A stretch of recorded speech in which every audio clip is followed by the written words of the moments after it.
there is this proposed trade tax on the table. I'm curious, I know you're threatening now, and as are others, to leave the state, what the cost of doing that would be. Andrew, good morning. Thanks for having me on. It's important to recognize who ends up paying this tax. The announcement that we made about considering moving outside of New Jersey is in response to our customers asking us what we would do, because that tax gets passed on to the end user like other taxes. So the end consumer, whether it be a retail investor, a pension fund, a professional investor, they're the ones that are going to end up paying the tax. New Jersey is estimating that it's roughly $6 billion that they could raise with this tax. That works out to being about a quarter of a cent per transaction. That's far more significant than the actual transaction fees that the New York Stock Exchange charges. So we're responding to what our customers are asking us to look at. Just to put a fine point on one thing you said pension funds would get hit. Most pension funds would. Well, let me ask you very directly. Would most pension funds actually get hit in part, and some of the foundations and others that are not for profits? Yeah, there's no exception for retirement funds or others in the legislation as it's proposed today. So those taxes end up being passed back. It's important to recognize this isn't a tax on Wall Street.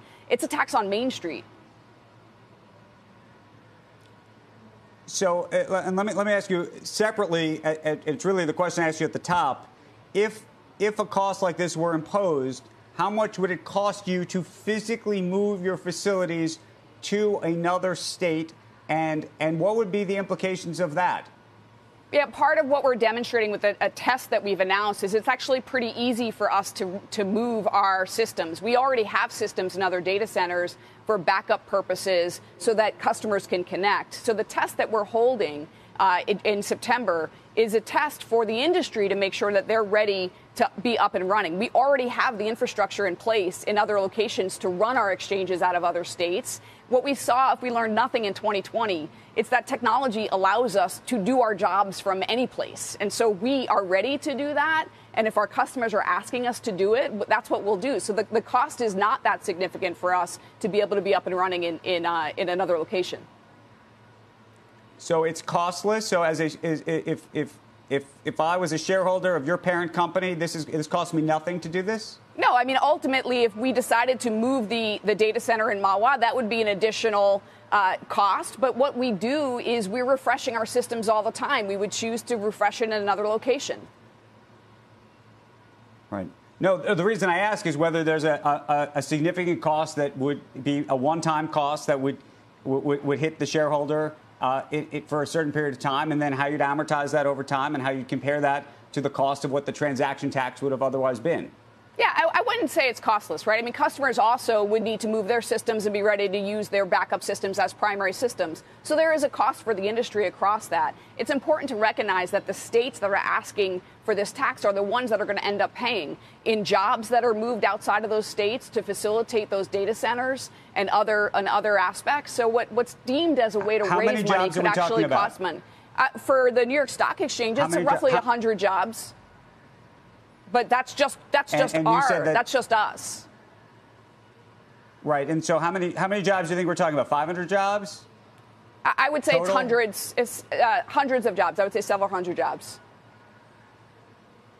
And how concerned are you that this type of proposal might become a federal proposal, if you will, under a Biden administration? I ask because we're going to be talking to Pete Buttigieg, who is a surrogate, of course, for the Biden campaign in the 8 o'clock hour. And I wanted to talk to him about this. But how concerned are you about that? It's something that comes up every so often. It's a tax that gets discussed, but it's deemed that it doesn't work. So we had a U.S. financial transaction tax back in 1914, a long time ago. That didn't work so well. Sweden had one and eliminated it in 1991 as they saw 50% of their volume move out of Sweden and to London. So it's important to recognize that investors actually pay that tax more than once because they pay it on the transaction as it gets passed back to them. They also pay it in the quality of the executions that they get. So anyone who's making a market and setting the prices on the exchange as a market maker is going to work that tax into their prices. So investors will not only pay it when they trade, they'll pay it on their execution price also. So it's really the end investor that ends up paying.